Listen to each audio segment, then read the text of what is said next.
लगाया जनता दर्शन कार्यक्रम, सीएम योगी ने सुनी लोगों की समस्याएं। सीएम योगी से मिले मोहम्मद शमी, सीएम को भेंट किया फूलों का गुलदस्ता। विदेश जा रहे प्रतिनिधिमंडल पर रजवी का बयान, मौलाना रजवी ने दी पीएम मोदी को सलाह, कहा विदेशों में धर्मगुरुओं को भेजा जाए। बरेली में 55 सड़कों का हुआ शिलान्यास, केंद्रीय राज्य मंत्री जितिन प्रसाद ने किया शिलान्यास, मंत्री ने जनता की सुनी समस्याएं। नमस्कार, मैं रुचि, आप देख रहे हैं आज की खबर। आइए देखते हैं उत्तर प्रदेश की खबरों में क्या कुछ है खास। उत्तर प्रदेश के मुख्यमंत्री योगी आदित्यनाथ ने जनता दर्शन के दौरान लोगों की समस्याएं सुनी। बता दें, उत्तर प्रदेश के मुख्यमंत्री योगी आदित्यनाथ ने लखनऊ स्थित अपने सरकारी आवास पर जनता दर्शन कार्यक्रम आयोजित किया, जिसमें उन्होंने तमाम लोगों की समस्याएं सुनी और अधिकारियों को त्वरित समाधान के निर्देश दिए। अमरोहा निवासी भारतीय क्रिकेट टीम के तेज गेंदबाज मोहम्मद शमी ने लखनऊ में मुख्यमंत्री योगी आदित्यनाथ से मुलाकात की और मुख्यमंत्री को फूलों का गुलदस्ता भेंट किया। तो वहीं मुख्यमंत्री योगी ने भी शमी को वन डिस्ट्रिक्ट वन प्रोडक्ट का उपहार दिया। इसके साथ ही मुख्यमंत्री योगी ने इस मुलाकात की तस्वीरें अपने आधिकारिक एक्स हैंडल पर भी साझा की।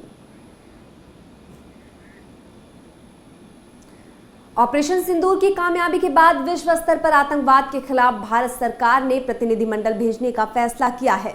इस पर बरेली में ऑल इंडिया मुस्लिम जमात के राष्ट्रीय अध्यक्ष मौलाना शहाबुद्दीन रजवी बरेलवी ने अपनी प्रतिक्रिया दी। उन्होंने कहा कि राजनीतिक लोगों के साथ साथ अगर हिंदू, मुस्लिम, सिख, ईसाई धर्मगुरुओं को विदेशों में भेजा जाए तो बहुत बेहतर होगा। इसके अलावा उन्होंने कहा कि मैं प्रधानमंत्री मोदी से अपील करता हूं कि राजनीतिक लोगों से ज्यादा समाज के अंदर प्रभाव धर्मगुरुओं का होता है। अगर धर्मगुरु कोई बात कहता है तो लोग धर्मगुरुओं की बातों को महत्व देते हैं, इसलिए विदेशों में धर्मगुरुओं को भेजा जाए। और पाकिस्तान की जंग में जिस तरीके से ऑपरेशन सिंदूर अंजाम दिया गया, वो अपने आप में बेहतरीन और कामयाबी की बात है। और बात यहीं पर ख़त्म नहीं हुई, बल्कि भारत सरकार ने ऐलान किया है कि आतंकवाद के खिलाफ जंग हमारी जारी रहेगी, क्योंकि आतंकवाद एक बीमारी है। और अब ऑपरेशन सिंदूर की कामयाबी के बाद भारत की सरकार ने 7 प्रतिनिधिमंडल मेंबरान पार्लियामेंट का बना करके विदेशों में भेजने का प्रोग्राम बनाया है। ये बेहतर कदम है। आतंकवाद के खिलाफ व्यापक तौर पर यानी आलमी पैमाने पर मुहिम चलना चाहिए, आंदोलन चलना चाहिए। मगर इसके साथ साथ में मैं प्रधानमंत्री नरेंद्र मोदी जी से ये अपील करूंगा और उनको मशवरा भी दूंगा कि समाज में जो सबसे ज़्यादा प्रभाव है वो धर्म गुरुओं का प्रभाव है, क्योंकि वो समाज की रीढ़ की हड्डी है और वो समाज के जड़ से जुड़े हुए हैं। तो इसलिए धर्म गुरुओं को अगर विदेशों में आतंकवाद के मुहिम के खिलाफ वो आतंकवाद में जो व्यापक तौर पर भारत की योजना है उसको कामयाब बनाने के लिए मुहिम के तौर पर आगे बढ़ाना था, तो उसके लिए ज़रूरी है कि हिंदू और मुसलमान और सिख धर्म गुरुओं का साथ लिया जाए और इनका भी एक प्रतिनिधिमंडल मिला करके अलग अलग देशों में इनको भी। बरेली जिले के बहेड़ी ब्लॉक परिसर में केंद्रीय राज्य मंत्री जितिन प्रसाद ने लोक निर्माण विभाग द्वारा निर्मित 55 सड़कों का लोकार्पण और शिलान्यास किया। ये सड़कों का निर्माण ग्रामीण क्षेत्रों को शहरों से जोड़ने में अहम भूमिका निभाएगा। मंत्री ने कहा कि प्रधानमंत्री नरेंद्र मोदी के नेतृत्व में देश में विकास कार्यों की रफ्तार तेज हुई है। इन सड़कों से जनता को सुगम यातायात सुविधा मिलेगी और क्षेत्र के समृद्ध भविष्य का मार्ग प्रशस्त होगा। कार्यक्रम के दौरान मंत्री ने जनता की समस्याएं भी सुनी और अधिकारियों को जल्द समाधान के निर्देश दिए। एटा में जलेसर के ग्राम पिलखतरा में मोनी बाबा ने 41 दिवसीय अग्नि तपस्या शुरू की है। ये तपस्या वे 1990 से लगातार कर रहे हैं। बता दें, मोनी बाबा रोज दोपहर 12 से 2 तक तपस्या करते हैं और उनके साथ उनके शिष्य रानू बाबा भी 41 दिन तक खड़ेश्वरी तपस्या कर रहे हैं। तपस्या में ठाकुर रामवीर सिंह, पवन प्रताप सिंह समेत कई लोग सहयोग भी कर रहे हैं। मोनी बाबा की तपस्या से प्रेरित होकर आसपास के गाँवों से बड़ी संख्या में श्रद्धालु पहुंच रहे हैं और उनकी तपस्या से लोगों में आध्यात्मिकता के साथ साथ समाज में एकता और शांति का संदेश भी फैल रहा है। सन 90 की बात है, जब बाबा की अवस्था मात्र 15 वर्ष की थी। तब बाबा यहाँ गौएं चराते थे नहर के किनारे। 1-2 साल चराते चराते बाबा के मन में अकस्मात एक वक्त कैसी जिज्ञासा जागी कि साधु का रूप बनाकर एक गुफा बनाई, गुफा में तपस्या करने बैठे। ऐसे करते रहे महीने, 15 दिन, 2 महीने, 6 महीने। फिर 5 फुट गहरी गुफा बनाई बाबा ने, वहाँ बैठे। गांव के लोगों हंसी उड़ाने लगे बाबा की, अरे ये तो वैसे ही बैठे हैं। एक दिन क्या किया, शाम का वक्त था, करीब 5-6 बजे के बीच में गांव के लोग आए और गुफा के मुंह में झांकर लगा दिए और पत्थर, बड़ा पत्थर लेके, जो भारी पत्थर था, जो किसी एक व्यक्ति से हटे नहीं, 4-10 लोगों ने इकट्ठे होकर वो पत्थर लगा के और बाबा की गुफा बंद कर दी। बोले देखेंगे सवेरे बाबा में कैसी शक्ति है, माँ पूजा कर रहे हैं या तपस्या कर रहे हैं, शक्ति है तो निकल जाएंगे, नहीं तो अंदर जैसा भी होना है उनका हो जाएगा। सुबह जब आते हैं बाबा, न तो सिलाही सर की मिलती है, न झांकर ही हटे मिलते हैं। क्या करिश्मा हुआ, कैसा हुआ, बाबा यहाँ से गायब मिलते हैं। बाबा गुफा में नहीं मिलते। जो हटाई सिलात देखा तो बाबा गुफा में नहीं। हम यहाँ से 4-5 दिन हो गए और महाराज जी के अग्नि तपस्या चल रही है, इसलिए आए हैं। और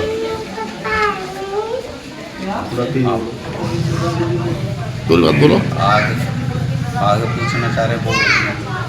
अग्नि तपस्या क्या मानते हैं, किस तरह से करते हैं बाबा? अग्नि तपस्या महाराज जी इनके समान कोई ऐसा भारत में संत ही नहीं जो इतनी नज़दीकी से अग्नि जला के तपस्या करते हैं।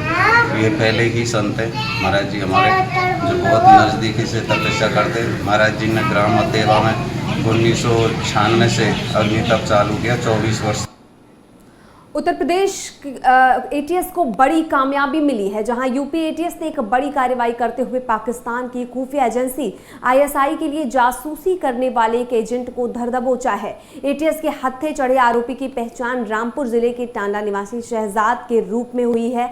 आरोपी शहजाद को मुरादाबाद जिले में गिरफ्तार किया गया है। एटीएस की जांच में सामने आया कि रामपुर निवासी शहजाद बीते कई सालों से पाकिस्तान आता जाता रहा। चोरी छुपे भारत पाकिस्तान के बीच कॉस्मेटिक, कपड़े और अन्य सामान अवैध रूप से सीमा पार लेन देन करता रहा। इसके अलावा जांच में यह भी सामने आया कि इसी आड़ में शहजाद पाकिस्तान की खुफिया एजेंसी आईएसआई के एजेंट्स के संपर्क में था और देश विरोधी गतिविधियों में संलिप्त हो गया था।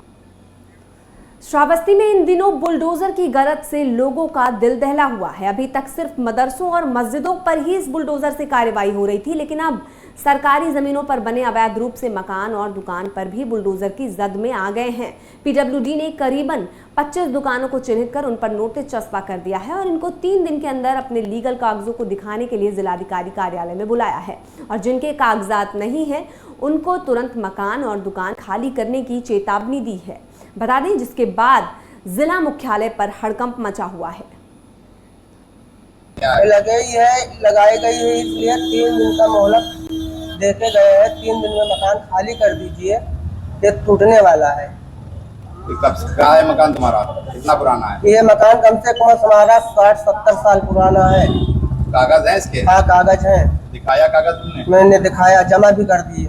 ये बताइए आप लोग की मार्केट कितनी पुरानी है, ये जमीन जो है आपकी कितनी पुरानी है? ये सन 95 में लिया गया है। अच्छा, यहाँ पे एक नोटिस चस्पा की गई है जी। ये नोटिस कैसी है और क्या है बताएंगे? नोटिस के बारे में तो क्लियर हमको पता नहीं है। अधिकारी कुछ कह के गए हैं, किस लिए लगा के गए हैं? असल में हम थे नहीं तब, जब कह के गए हैं थे नहीं है। चंदौली के साहबगंज ब्लॉक के लेहरा गांव में मनरेगा योजना में बड़े स्तर पर भ्रष्टाचार सामने आया है, जहां गांव में मौके पर सिर्फ 30 मजदूर काम कर रहे हैं, जबकि कागजों में 155 मजदूरों की हाजिरी भरकर भुगतान लिया जा रहा है। पढ़ाई की उम्र में नाबालिगों से भी काम कराया जा रहा है। वहीं ग्रामीणों का आरोप है कि प्रधान और तकनीकी सहायक मजदूरों की मजदूरी हड़प रहे हैं, लेकिन शिकायत के बावजूद कोई कार्रवाई नहीं हो रही है। मनरेगा के कार्य में भारी रूप से हमारे यहाँ भ्रष्टाचार किया जा रहा है, नाबालिगों से काम कराया जा रहा है और जहाँ 150 लेबर दिखाया जा रहा है 20-30 लेबर काम कर रहे हैं।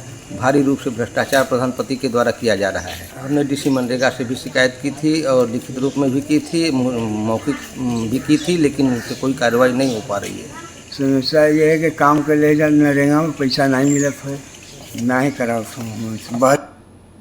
खबर बरेली से है, जहां फरीदपुर थाना क्षेत्र में कार सवार सरदारों ने जमकर तांडव किया। पहले खड़ी कार में टक्कर मारी और विरोध करने पर तलवारों से हमला कर दिया, जिसमें 3 लोग गंभीर रूप से घायल हो गए हैं। सभी घायलों को निजी अस्पताल में भर्ती कराया गया, जहां उनका इलाज जारी है। घटना के बाद गांव में तनाव बना रहा। इंस्पेक्टर क्राइम रविंद्र कुमार ने मौके पर पहुंचकर सरदार पक्ष के एक व्यक्ति को हिरासत में लिया और पूछताछ शुरू कर दी। इस दौरान हिंदू वाहिनी और क्षत्रिय महासभा के कार्यकर्ता भी थाना फरीदपुर पहुंचे और दोषियों के खिलाफ कार्रवाई की मांग करने लगे। में एक घटना संज्ञान में आई, जिसमें आज करीब दोपहर 1 बजे विशाल सागर निवासी ग्राम ढकनी थाना फरीदपुर, जो कि ग्राम खजूरिया के मेन रोड पर अपनी औरा कार के साथ सड़क के किनारे खड़े हुए थे। इसी बीच पीछे से एक इनोवा कार, जिसमें 4 से 5 सरदार सवार थे, तेजी से आकर उनकी कार के पिछले हिस्से में जोरदार टक्कर मार दी गई, जिससे कि कार का पिछला हिस्सा क्षतिग्रस्त हो गया। साथ ही साथ इनोवा का आगे का बोनट भी क्षतिग्रस्त हुआ। इसको लेके दोनों पक्षों में आपस में कहासुनी होने लगी। इसको देखते हुए रोड साइड के मकान निवासी अंकित तोमर व उनका परिवार मौके पर आकर उन्होंने बीच बचाव करते हुए औरा कार के स्वामी विशाल सागर को अपने घर में ले जाके सुरक्षित बैठा लिया गया। इसी बीच सरदार पक्ष के द्वारा फ़ोन करके वहां मौके पर 10 से 15 व्यक्तियों को बुला लिया गया। जो व्यक्ति आए उनके द्वारा मकान स्वामी से विशाल सागर को बाहर निकालने की बात कहते हुए उनके परिजनों के साथ अभद्रता करते हुए उनके साथ मारपीट की गई, जिसमें कि उनको हल्की फुल्की चोटें आई हैं। इस संपूर्ण प्रकरण में मकान स्वामी अंकित तोमर की ओर से थाना फरीदपुर एक लिखित शिकायती प्रार्थना।